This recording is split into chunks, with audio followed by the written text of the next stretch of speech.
আজ রবিবার, আর এই রবিবারের সন্ধ্যায় ভেবেছিলাম একটু সিঙাড়া করব। কিন্তু এর মধ্যে একজনের মিষ্টি আবদার এলো যে আমি চাউমিন খাবো। তাই আমি আমার ডিসিশনটা একটু চেঞ্জ করলাম। তাই দোকান থেকে ময়দার বদলে নিয়ে আসলাম ডিম চাউমিন।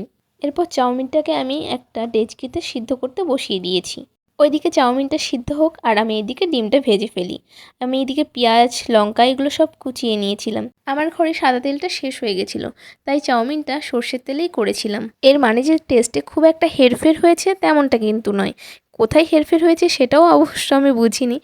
এরপর লঙ্কাটা, পেঁয়াজটা দিয়ে ভালো করে ভেজে নিলাম। চাউমিন রেসিপি কিন্তু সবাই জানে, আর এখানে আমি খুব একটা ডিটেলসে চাউমিন রেসিপিটা দিচ্ছিও না, কারণ আমি এক এক দিন এক এক রকম স্টাইলে চাউমিন করি। তাই অরিজিনাল রেসিপি আমার জানা নেই।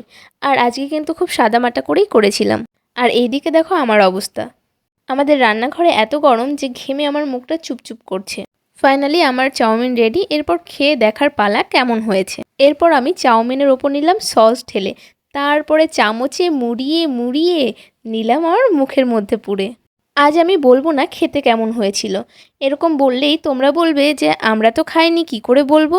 তাই আজ খাবারের টেস্টের ব্যাপারে কিছু না বলে তোমাদের কাছে জিজ্ঞাসা করছি খাবারটা দেখতে কেমন হয়েছিল।